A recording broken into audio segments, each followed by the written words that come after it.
Bonjour à tous, j'espère que vous allez bien. Donc aujourd'hui, nouvelle vidéo d'analyse graphique. On fera un point rapide sur le CAC 40, mon avis sur la micro, la macro.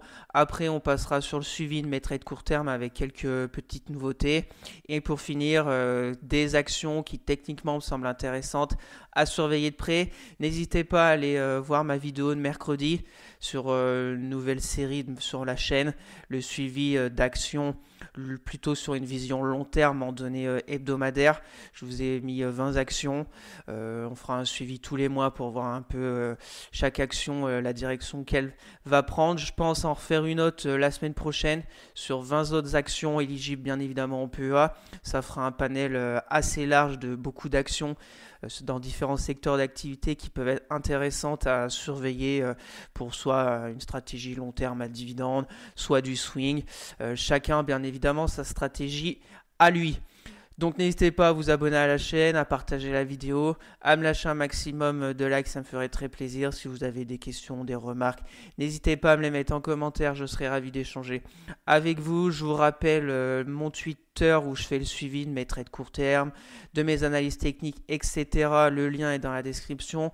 Pour suivre mon PEA long terme à dividende sur Morning, le lien est aussi dans la description. Allez, on passe au sommaire. Donc on commencera avec le CAC 40, un rapide point de vue aussi sur la micro qui est en train de se passer avec les résultats d'entreprise. La macro, bon, il n'y a rien eu d'exceptionnel cette semaine, donc ça va aller très vite. On verra les points clés à surveiller pour la semaine prochaine au niveau du CAC. Après, on passera sur le suivi de mes trades court terme avec toujours le BX4, Saint-Gobain avec un renfort cette semaine. Voltalia, stop a été touché. Morel et Prom, ça va un peu mieux. Freelance, ça ne bouge pas. Coface, ça ne bouge pas non plus. Et nouvelle action que j'ai rentrée cette semaine, c'est le grand. On verra ce que j'attends de cette société. Ensuite, on passera sur le suivi des actions qui techniquement me semblent intéressantes à surveiller. On verra Téléperformance, Valourec, Forvia, Imeris, Bouygues, Plastic Omnium et Alten. On finira en conclusion un retour rapide sur le CAC 40. Bien sûr, je ne suis pas un conseiller financier. Mon avis dans cette vidéo ne représente pas un conseil d'investissement. Elle est juste réalisée à but pédagogique. Chaque investisseur doit avoir sa propre stratégie. Investir en bourse représente un risque. Vous êtes le seul responsable de vos achats et ventes d'actions. Donc au niveau du CAC 40, en hebdomadaire, on a une bougie un peu de pareil que la semaine dernière, mais verte. La semaine dernière, elle fait moins 0,55, là on fait plus 0,73. Voilà, c'est de l'indécision sur le CAC. Ça monte quand même, mais ça monte, on va dire, en crabe. C'est une montée toujours d'actualité. De toute façon, le CAC est toujours haussier. En hebdomadaire, on est bien au-dessus de la moyenne mobile 10, donc c'est haussier. On a toutes les moyennes mobiles qui sont en dessous. Donc aucun signal pour le moment de consolidation à venir très court terme sur le CAC 40. Voilà, en hebdomadaire, c'est haussier, en daily, c'est haussier lent, on va dire. Mais voilà, mon avis sur la macro, bon, cette semaine, il n'y a rien eu d'exceptionnel. Plutôt les résultats d'entreprise. Si on parle rapidement aussi des États-Unis avec ces records sur les S&P 500, voilà, les États-Unis ils écrasent vraiment tout pour le moment en ce début d'année. Parce que tout leur est favorable entre guillemets, parce que les résultats d'entreprise ont été excellents, surtout comme d'habitude les énormes entreprises, Microsoft, etc. Et la macro avec les statistiques qui sont toujours exceptionnelles sur l'emploi, avec ces hausses, avec ces taux directeurs qui sont toujours très hauts.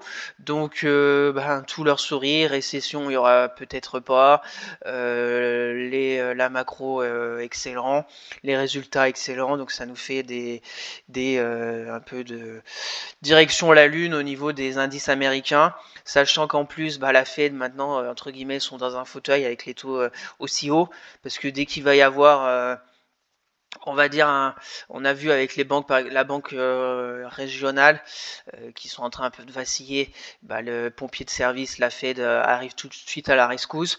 Si les stats macro sont un peu moins bonnes, la Fed pourra baisser, ils ont tout le loisir de baisser les taux. Vu comme ils sont hauts, ils peuvent baisser et peut-être redonner un peu de dynamisme à l'économie. Voilà, c'est pour ça. Bien évidemment, de ce côté de l'Atlantique, en Europe, c'est assez assez moins joli. Donc c'est pour ça que le CAC ne monte pas trop, mais ne baisse pas trop, parce que comme bah, le CAC suit assez souvent les indices américains, donc il sait pas trop où il va. Mais niveau économie en Europe, c'est vraiment pas joli. Niveau micro pardon, économie avec les résultats d'entreprise, bah, c'est un peu mitigé. Si on voit un peu les résultats de cette semaine, Total Energy, c'était bah, bon résultat, mais bon, le marché c'est un peu vendu. Vinci, c'était pas mal, mais bon, c'est pas non plus été fulgurant sur les marchés. On a les banquières qui ont déçu, qui ont pris une petite calotte. Donc attention. On a le luxe qui a un peu sauvé un peu cette semaine avec Hermès, même si L'Oréal a été vendu, mais bon, L'Oréal était quand même sur un ATH et vu le PER, je pense que ça va lui faire le plus grand bien de retrouver des acheteurs un peu plus bas sur L'Oréal. Voilà, on a ArcelorMittal, c'était pas mal. Les matières premières. Maintenant, ça va être intéressant de suivre les résultats de la semaine à venir parce que ça commence à avoir, je crois qu'il y en a presque une dizaine. On aura Michelin lundi, ça va être intéressant dans la consommation, dans le secteur automobile. On aura Capgemini pour la tech avec le mot magique intelligence artificielle. Essilor-Luxottica sur un peu la santé. On aura Airbus, Legrand, Orange, Pernod Ricard, Renault, Safran, Schneider Electric et Stellantis. Donc pas mal d'actions dans différents secteurs d'activité qui pourraient nous donner une direction sur le CAC 40 par rapport à ces résultats. Voilà l'enjeu de la semaine prochaine sur le CAC. Ça va être les résultats qui vont soit nous permettre d'aller plus haut, s'ils sont bien accueillis par le marché et casser les 7007 pour aller peut-être à 7008, je n'en sais rien. Soit au contraire, vendu les résultats et retourner, on va se mettre en daily, retourner dans ce support qui pour moi, premier signe de faiblesse du CAC, c'est si on revient sur ce haut du gap haussier. De toute façon, à mon avis, je pense qu'il va falloir qu'on aille le combler. Est-ce que ça va être la semaine prochaine? Est-ce que ça va être dans 2-3 semaines? Mais un aussi gros gap sur l'indice CAC 40 qui n'a jamais été comblé, je pense pas que c'est déjà arrivé. Bon, après, j'ai pas été voir sur tout l'historique, mais voilà, un aussi gros gap sur le CAC 40. Je pense qu'il sera comblé. Est-ce que ça va être dans un futur très proche ou pas? Je n'en sais rien. En daily, on voit de l'hésitation, mais le CAC continue de monter. Si on se met par exemple en droite, on voit très bien la hausse un peu en crabe du CAC. Ça peine, mais ça monte. Ça me fait penser un peu à la fin d'année là, un peu au mois de décembre, où ça peinait, mais au final ça montait quand même. On est un peu dans ce format-là. Maintenant, est-ce qu'on va avoir la baisse qu'on a vu début janvier et on va revenir? Peut-être. Pour le moment, à cet instant T, j'ai pas vraiment de signaux de retournement imminent. On est au-dessus de la moyenne mobile 10. Les moyennes mobiles sont bien alignées dans l'ordre. La 10, la 20, la 50. On n'est pas loin d'un nouveau ATH. Donc rien à signaler très court terme. Intéressant de voir les résultats, suivre et puis on fera le point le week-end prochain, voir si on est si pour moi bah, les résistances support à suivre, bah, c'est 7675 en clôture les plus hauts historiques, 7702 en journée sur la bougie du 31 janvier. Si on arrive à clôturer au-dessus, ça sera retour bah, de la hausse. Et puis on verra bien. Si à contrario, ben, on revient un peu vers ce support, qui pour moi serait le premier signe de faiblesse du CAC, si on revient vers les 7560. Donc voilà au niveau du CAC 40. Pour synthèse, ben, aucun signal pour un retournement imminent. Une hausse très faible, peut-être aussi poussée par les indices américains. Rendez-vous le week-end prochain sur le CAC avec les résultats qui vont tomber, qui vont arriver, qui vont être très intéressants à suivre et surtout à voir comment le marché va réagir à ces résultats d'entreprise. Donc passons maintenant au suivi de mes trades court terme que j'ai soit toujours en portefeuille, soit les stops ont été touchés, soit des nouveaux. BX4, bah, toujours la même histoire, j'essaie de trouver une porte de sortie. Pour le moment, perte à peu près 10%. Voilà, j'attends une consolidation sur le CAC. Pour le moment, c'est pas lieu d'être, j'ai aucun signal comme je vous l'ai dit pour shorter le CAC. Pour les plus impatients et les plus risqués, vous pouvez très bien commencer à bâtir une position sur le BX4. Vous prenez par exemple sur les plus hauts ici, voilà, vous mettez un stop sur ici, ça fait un stop à 2, allez chercher au moins l'entrée du gap, le ratio est pas très bon, la fermeture du gap ça ferait 2 sur 2, voilà, ça ferait un ratio risque récompense de un peu plus de 1, ça peut très bien s'entendre. Maintenant, comme je vous l'ai dit, aucun signal, que ce soit les indicateurs ou ça va retourner lundi à la baisse. Je pense que ça va, le catalyseur, ça va être les résultats d'entreprise, comment ils vont être perçus.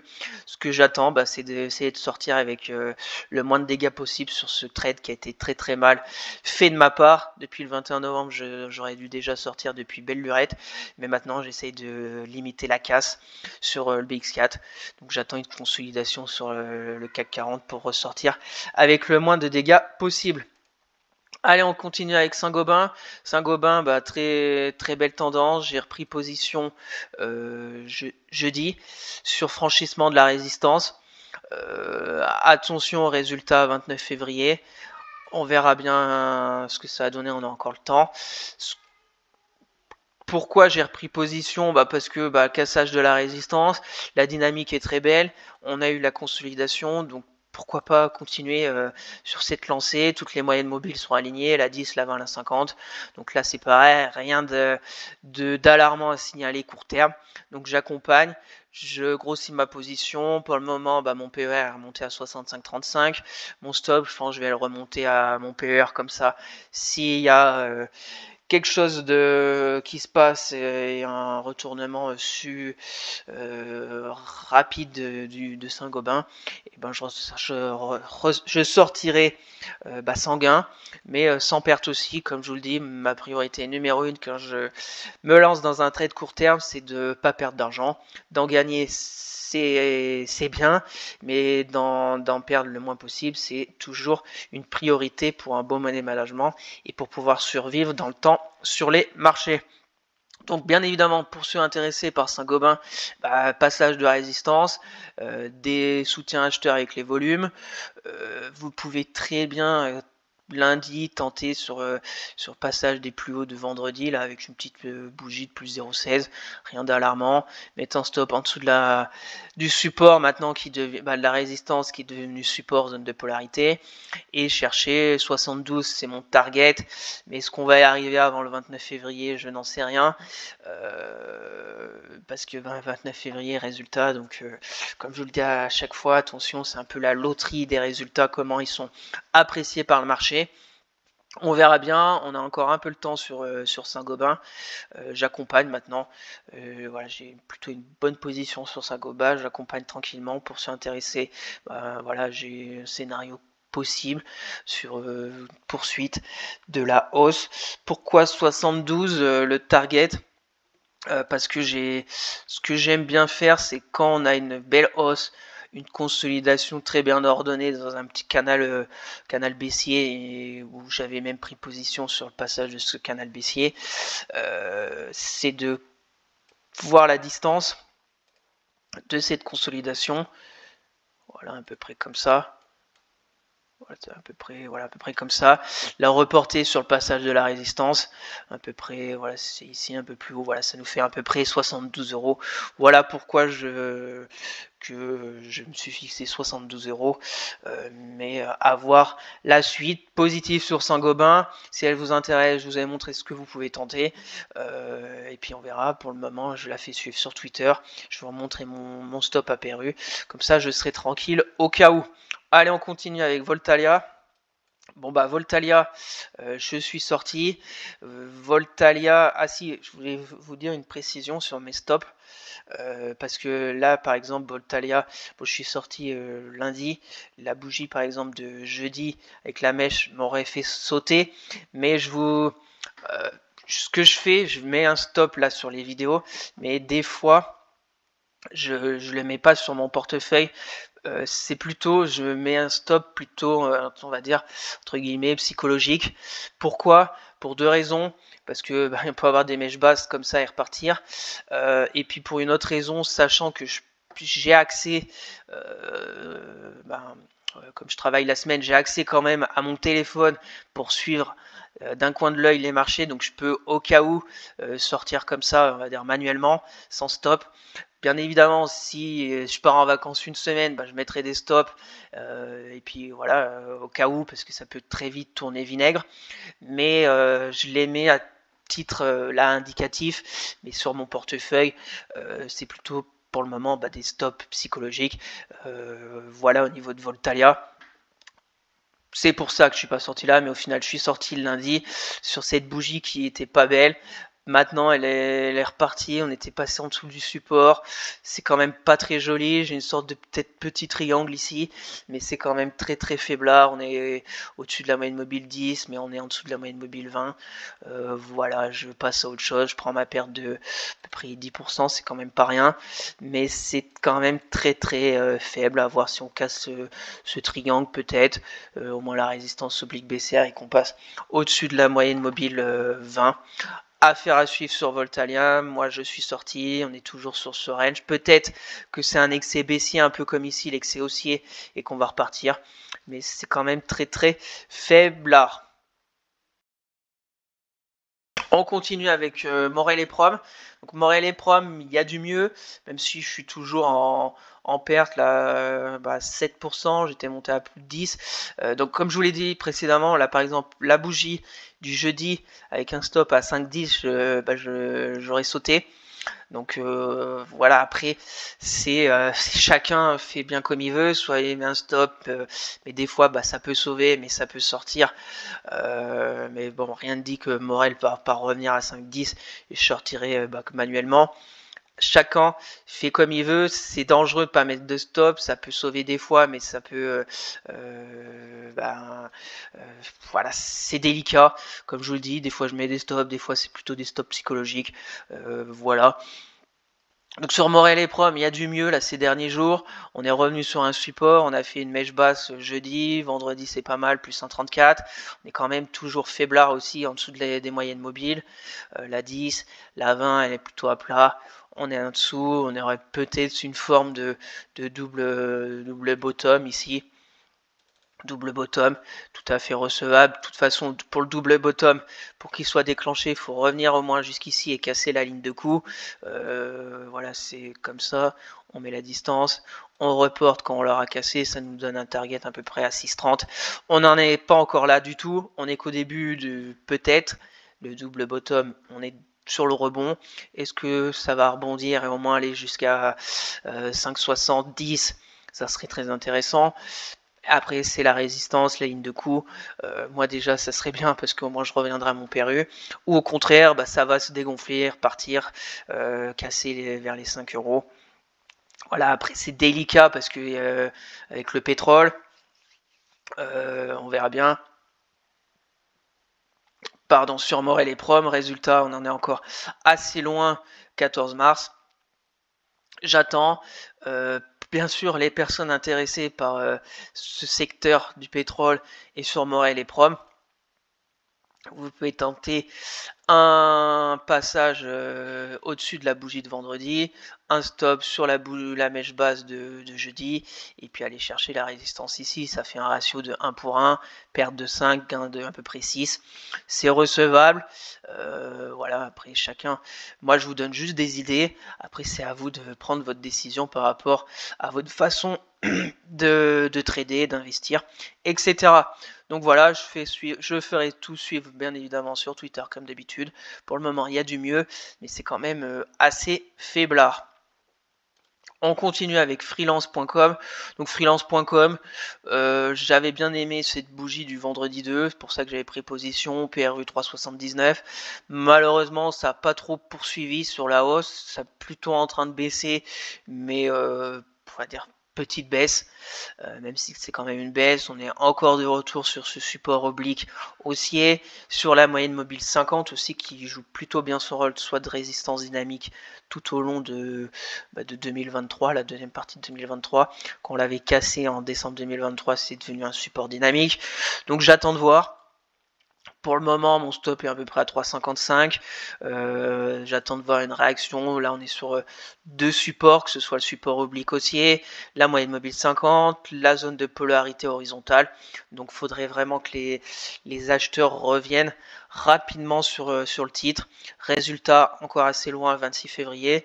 On verra bien, c'est pareil. Pour ceux intéressés par le scénario, attendez de voir une réaction. Ce que j'attends d'une réaction, c'est au moins une clôture au-dessus de la bougie de la veille. Soit déjà par exemple ici, deux bougies, si on a une belle bougie un peu de cet acabit comme vendredi, ici, stop, vous pouvez peut-être resserrer ici, voilà, un stop à peu près à 4 pour aller chercher l'entrée un peu de ce gap ici, soit 7, ça fait 1,66, c'est tout à fait recevable. Après, bon, est-ce qu'on va y arriver avant le 26 février? Si c'est ce scénario, on verra bien. Pour le moment, je suis en position, je suis en moins-value, l'attente. J'attends de voir si ça casse, et je sortirai peut-être, on verra bien. La suite sur freelance, parce que la tendance est plutôt aussi bien construite. On a des plus bas de plus en plus haut, on avait la hausse, tac, la baisse, la hausse, la baisse. Là, on est en train de un peu hésiter, on peut très bien faire ça et repartir. On fait un peu un double bottom, on peut faire ça. On vient un peu de titiller ici, double bottom, double appui, et puis voilà, on reprend, tac, ça nous fait une figure comme ça, et ça nous fait à peu près l'objectif à 4 euros. Voilà sur freelance, j'attends, c'est le moment de regarder, mais peut-être pas de rentrer directement lundi, attendre une réaction et un retour des acheteurs si vous voulez tenter sur cette petite société. Allez, on continue avec Coface. Coface rentrée mercredi. Pourquoi? Parce que j'ai bien aimé cette consolidation, un peu d'hésitation et cette bougie de mardi. Donc j'ai pris position mercredi, PRU 12,80 parce que j'ai pris presque au plus haut, j'aurais dû attendre un peu. J'ai pris le matin et l'après-midi, ça a baissé. Comme souvent, des fois ça monte, ça baisse, c'est un peu coupé en deux parties quand les États-Unis ouvrent. Des fois le CAC fait l'inverse de ce qui s'est passé le matin. Maintenant, aussi, il y a eu aussi un peu les turbulences des bancaires, c'est un peu dans le secteur de la finance, donc peut-être ça l'a fait un peu baisser. Après, il n'y a rien non plus d'alarmant sur Coface, surtout que vendredi, positif, c'est qu'on a une mèche basse, donc il y a peut-être un retour des acheteurs à venir. Maintenant, on va attendre. Résultat 27, il y a encore le temps, l'objectif à 13,07, mon PRI 12,81, mon stop à 12,40, sortie du triangle, toujours d'actualité, on a fait une mèche basse dessus, positif, on est au-dessus de la moyenne mobile 10, si ça repart à la hausse, on aura les moyennes mobiles toutes alignées, la 10, la 20 et la 50, on attend, la tendance est haussière, c'est pareil, la tendance est plutôt intéressante. On voit une hausse, une petite consolidation. Là, on a eu la hausse. La consolidation, j'aimerais la dernière on va dire, jambe de hausse sur Coface. On verra bien si elle va se produire. Pour personnes intéressées, c'est pareil. Peut-être attendre toutes ces mèches hautes ici vers les 12,75. On va déplacer voilà, à peu près 12,75. Stop, on peut le mettre sur la mèche basse de vendredi, sachant qu'on a aussi un petit gap haussier ici du mardi. Voilà, ça ferait un ratio de 1 pour 1. C'est pas ouf, mais bon, après mon but c'est pas, voilà, j'ai une autre zone à 13,60, je pourrais très bien mettre ce petit outil et dire voilà, c'est pas mal, ratio de presque 3, mais bon, il y a les résultats le 27, je pense pas qu'on y arrive à 13,60 avant les résultats, donc c'est pas mon but de vous montrer des ratios risque-récompense énormes, sachant que plus le temps va passer, peut-être que moins on va arriver vers les 13,60. Donc après, voilà, c'est juste pour vous montrer déjà le premier palier de 13,07. Si on arrive à 13,07, ça sera déjà pas mal avant le mardi 27 février. Et puis après, il faudra prendre une décision avant les résultats, comme d'habitude. Allez, on continue avec le grand. La dernière en date, pris position jeudi. Ce que j'aime bien sur le grand, je vous rappelle, je vais vous la mettre très rapidement en hebdomadaire, que j'ai lancé une nouvelle série sur ma chaîne. Un suivi mensuel d'actions sur une vision plutôt long terme. Je sortirai peut-être une autre mercredi prochain pour avoir un panel d'actions sur différents secteurs d'activité assez intéressants. Le grand, bien évidemment, fondamentalement, c'est intéressant. C'est sur une très belle tendance haussière. Voilà, après maintenant, pour la jouer sur du long terme, sur une stratégie peut-être aussi à dividende, attendez peut-être retour sur le bas du canal haussier. Mais pour plus de précision, n'hésitez pas à aller voir ma vidéo de mercredi dernier. Moi, ce que je joue, c'est du très court terme, du court terme. Ce que j'aime bien sur le grand, c'est cette bougie de jeudi. On avait une belle hausse. On a eu la hausse, la consolidation et on va dire la consolidation après la consolidation à plat. Après la consolidation dans le prix, on a eu une consolidation plutôt à plat dans le temps. Donc aussi intéressant sous forme de range. Donc le range, soit c'est une zone de distribution et le support du range casse et ça distribue et on va plus bas. Soit c'est un range d'accumulation où ça accumule des titres et au bout d'un moment, on casse la résistance et on va plus haut. Pour le moment, c'était un range d'accumulation, donc j'ai pris position jeudi à PRE 93,40. Bon, la bougie mèche haute, mais bon, on voit qu'on est bien au-dessus des bandes de Bollinger. Elle s'ouvre, c'est positif. Sur le grand, mon objectif 95,42. Maintenant, attention, parce que jeudi 15, ça arrive très prochainement. Donc, va falloir prendre aussi une décision. Soit de couper avant, soit peut-être de couper la moitié. Après, chacun fait bien comme il veut. Mais les résultats, c'est quand même un moment, entre guillemets, de loterie. Est-ce que c'est le moment de prendre position? C'est délicat parce que les résultats sont assez proches. De prendre ici, on est maintenant on est entre le stop ici et là. C'est un peu ce que j'ai fait. Ça fait un ratio de 1. À voir sur le grand sur les prochains jours. Voilà au niveau de le grand, le dernier titre en date de mon portefeuille court terme avec cette zone d'accumulation qui me semble intéressante.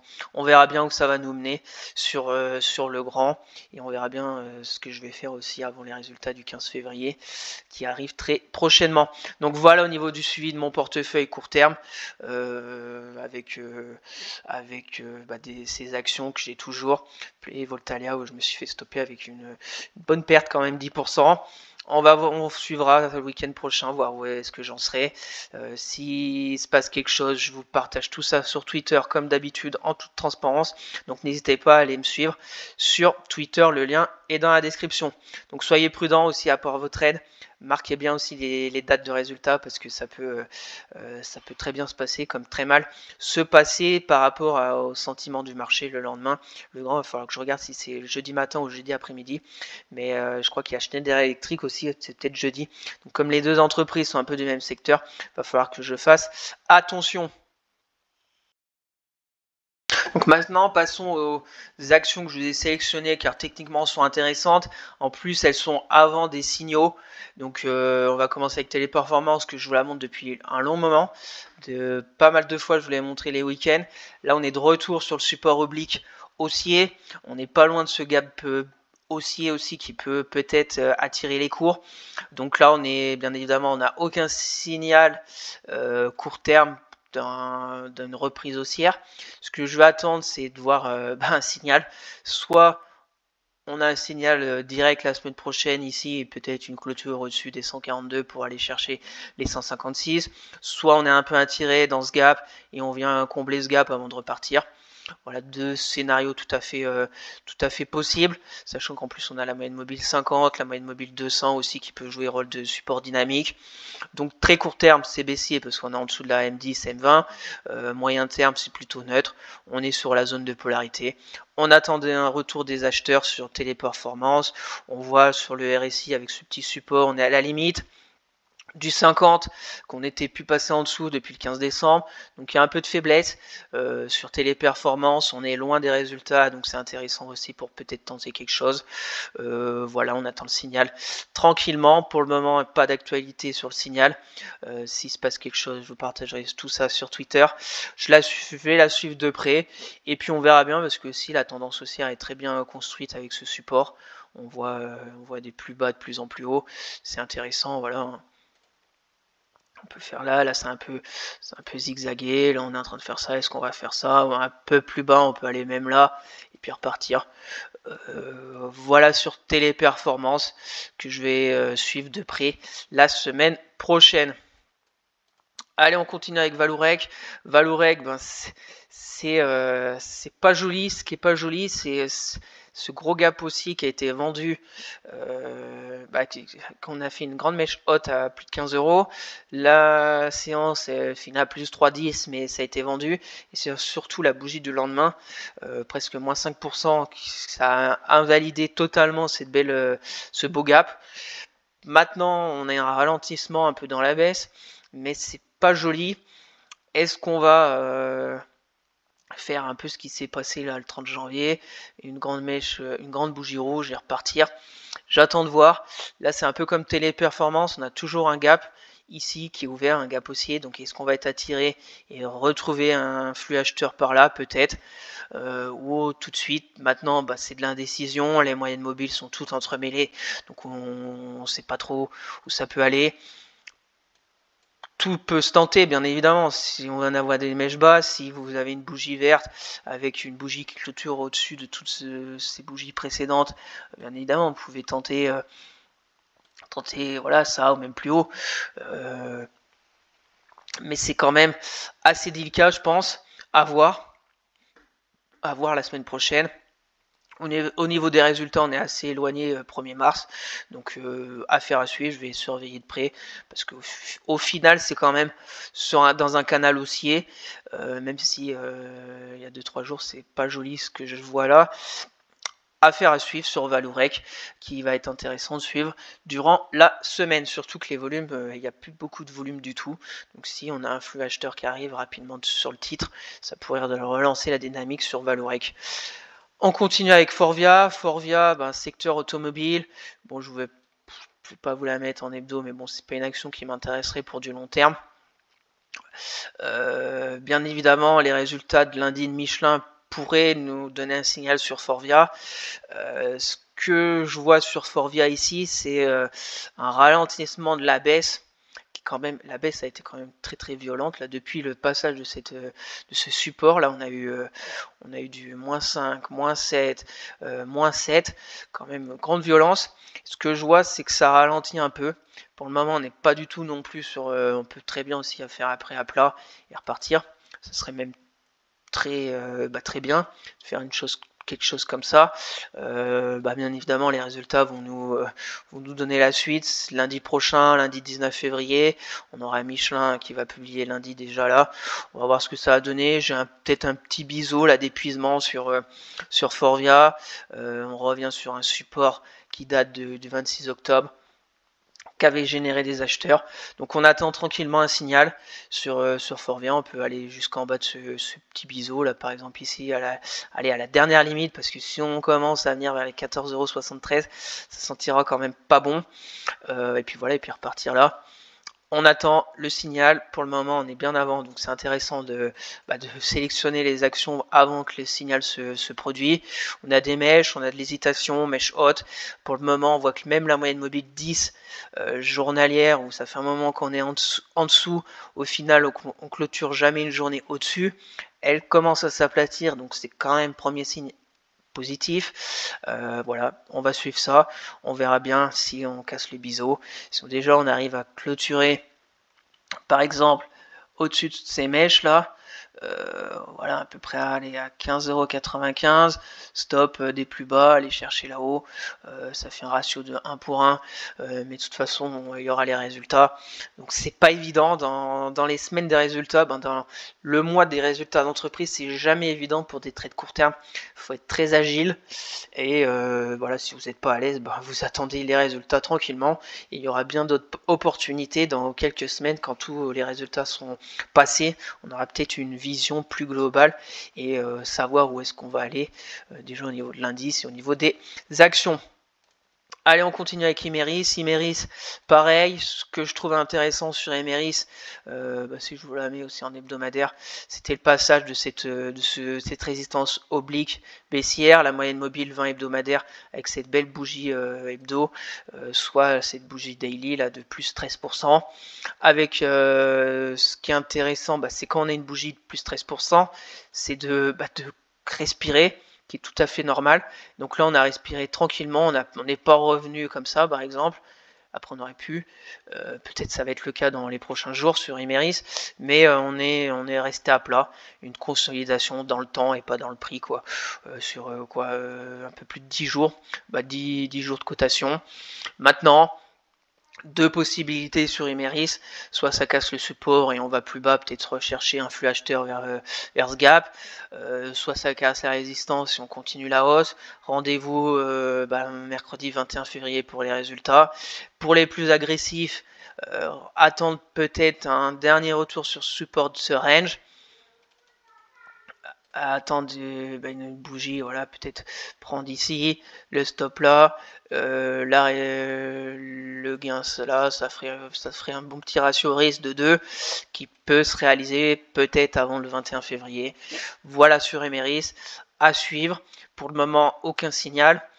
Ça va être intéressant de suivre la semaine sur Imeris pour voir si on a un signal des acheteurs qui se présentent pour au moins retaper le haut du range. Et puis après, bon, si ça casse, on aura le temps, mais il y aura les résultats entre temps, je pense. On verra bien, à suivre sur Imeris. On continue avec Bouygues. Bouygues, pareil, je vous l'ai mise dans ma vidéo, ma nouvelle série là, avec le suivi mensuel d'actions plutôt pour du long terme sur des plutôt grosses sociétés. Donc n'hésitez pas à aller la voir. Ma vidéo de mercredi, Bouygues elle est dedans.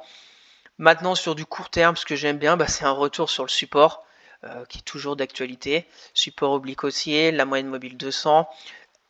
C'est pareil, il n'y a aucun signal parce qu'on y arrive en plus avec un peu de vitesse.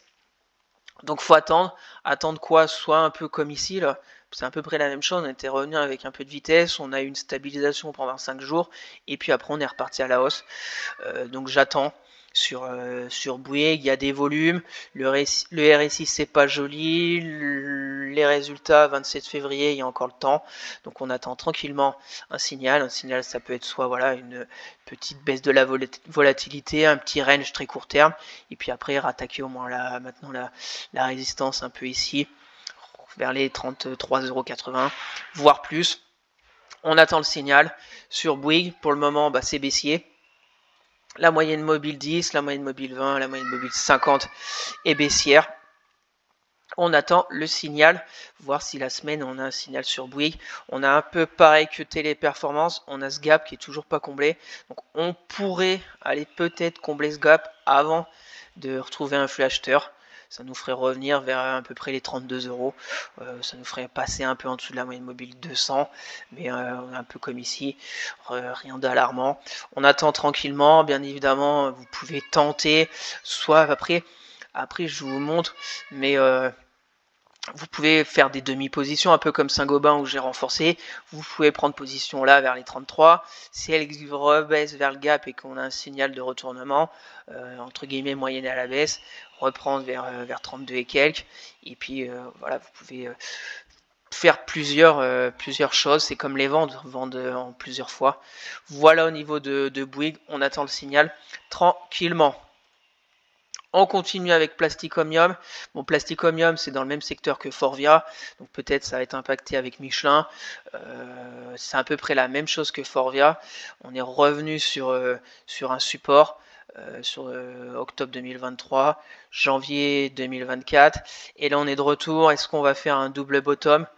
Voilà, double bottom, c'est ça. On met la distance, mais bon, pour le moment. Et puis on repart. On remet après là pour donner un target. Mais bon, le résultat jeudi 22 va déjà se falloir que les acheteurs se remettent sur le titre, parce que si on casse les 10,23 et qu'on revient vers les 10 €, ça sera quand même assez dangereux sur Plasticomium. On attend, c'est baissier, c'est pas joli, on a la moyenne mobile 10, la moyenne mobile 20, la moyenne mobile 50, bien évidemment baissière dans le bon ordre. on attend le signal sur Plastic Omnium, au moins pour un rebond, tenter quelque chose. Voilà, on attend. Pour le moment, il n'y a aucun signal. Résultat, le 22, peut-être que Michelin nous donnera un indice sur la suite. Et on est prudent, surtout sur Plastic Omnium. Et on va finir avec Alten. Alten, ce que j'aime bien déjà, bien évidemment, la société est sur une très belle tendance haussière, très long terme. En hebdomadaire, on voit, c'est très joli. Et ce que j'aime bien en daily, déjà récemment on avait une belle consolidation dans un canal baissier, on l'a cassé, la moyenne mobile 50 aussi qu'on a cassé, on a fait une belle tendance haussière bien ordonnée, la jambe de hausse, la consolidation à plat, la deuxième poussée haussière, là on avait fait une consolidation dans le prix pour rechercher la zone de polarité, et là on est un peu sur la troisième hausse. Est-ce qu'on va en avoir une toute dernière? Je ne sais pas. Voilà, on a plusieurs possibilités sur Alten. Voilà, je vous ai mis un petit triangle là. Petit triangle sur ce manque à 3, on va peut-être mieux le voir. Très court terme, voilà. Et puis ce qu'on va faire, ce genre de figure, je n'en sais rien. C'est pareil, on est au tout début du mouvement, on a un gap haussier du vendredi qui est un peu en soutien. Voilà, on va faire à suivre. C'est là, contrairement par exemple à Plastic Omnium ou Forvia, on est sur quand même une tendance haussière avec les moyennes mobiles bien alignées, la 10, la 20, la 50. Donc c'est quand même plus statistiquement, quand on prend position sur une tendance haussière, on a plus de chances que la tendance continue que sur une tendance baissière et qu'elle se retourne. Mais après, chacun, voilà, je sais qu'il y a des personnes qui sont entre guillemets contrariennes, qui aiment bien rentrer sur des tendances baissières mais après vous avez tout le flux à l'inverse. Mais après, oui, les ratios gain-risque sur une tendance baissière sont bien sûr bien plus importants. Mais voilà, chacun, bien évidemment, son choix à faire sur Alten. Voilà la figure, on a une baisse des volumes, donc ça pourrait repartir. Après, si ça repart, et par exemple, si on clôture au-dessus, voilà, 145, on a le gap ici, ça nous fait 4. 4 de risque pour aller chercher là-haut, là, 150 à peu près. Ratio d'à peu près 1, c'est pas ouf, mais bon, comme je vous le dis, ça sert à rien de vous mettre des... Parce que voilà, on a le gap aussi ici, gap baissier qui est toujours ouvert, on pourrait y aller, mais après tout dépend de l'horizon de temps que vous voulez y mettre, et puis voilà, là ça fait un ratio de 2 qui est tout à fait concevable. Mais le résultat, le 22 février, donc bien sûr qu'on n'arrivera pas à 158 € avant le 22 février, donc il faudra prendre une décision pour les résultats de Alten. Donc voilà le tour d'horizon des actions qui techniquement que je vais surveiller la semaine prochaine, qui plus est vont pas donner de signal clair, donc on est un peu en avance, donc c'est toujours intéressant. Peut-être que la semaine, tous les signaux là que je vous montre vont être annulés, ça va plutôt être l'inverse, et puis bon, on jettera tous ces scénarios à la poubelle, ou peut-être ça va se réaliser, peut-être que je prendrai position. Voilà, ce que je fais, c'est de vous donner des idées. Peut-être que vous n'avez pas le même point de vue que moi, parce que des figures, là, c'est un triangle, il y a un support oblique haussier aussi, sur Alten par exemple, on pourrait revenir par ici, vers les 140.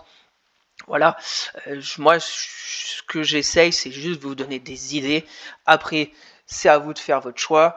Peut-être déjà d'accord avec mes idées, et puis c'est après à vous de faire par rapport aussi à votre stratégie, votre modèle d'engagement. Peut-être vous rentrez en plusieurs fois, en une fois, vous entre guillemets vous moyennez à la baisse, vous pouvez rentrer, prendre un peu plus bas, repartir. Chacun, il y a tellement de possibilités en bourse que c'est à l'infini. Voilà au niveau de ces actions que je ferai suivre sur Twitter. On voit le RSI, c'est positif. Alten est belle. On verra la suite. Donc en conclusion, retour très rapide sur le CAC 40 pour les zones clés à surveiller pour la semaine prochaine. Résistance pour aller plus haut, c'est 7675, 7702. Support pour moi, premier signe d'alerte sur le CAC 40, ça sera un retour vers les 7560. Voilà, soyez prudents. Pour le moment, jusqu'à preuve du contraire, c'est aussi sur le CAC. Il n'y a aucun signal vraiment de retournement qui va arriver très prochainement. Le catalyseur, ça va être les résultats d'entreprise qui vont s'enchaîner cette semaine. On verra bien comment les résultats vont être perçus par le marché. Donc merci à tous d'avoir suivi cette vidéo. J'espère que ça vous plaît, que chaque week-end on fasse un point sur le CAC 40, mon ressenti au niveau de la macro, de la micro, le suivi de mes trades court terme en toute transparence et que je vous fasse découvrir quelques actions qui techniquement me semblent intéressantes à surveiller de près. Donc n'hésitez pas à vous abonner à la chaîne, à partager la vidéo, à me lâcher un maximum de likes, ça me ferait très plaisir. Si vous avez des questions, des remarques, mettez-les-moi en commentaire, je serai ravi d'échanger avec vous. Je vous rappelle mon Twitter où je fais le suivi de mes analyses techniques, mes trades court terme, etc. Le lien est dans la description. Pour suivre mon PEA long terme à dividende sur Morning, le lien est aussi dans la description. Sur ce, je vous souhaite un excellent week-end. On se retrouvera sûrement mercredi, peut-être pour une deuxième partie de ma vidéo de mercredi dernier sur le suivi mensuel, sur des actions, sur une vision plutôt long terme. Allez, bye!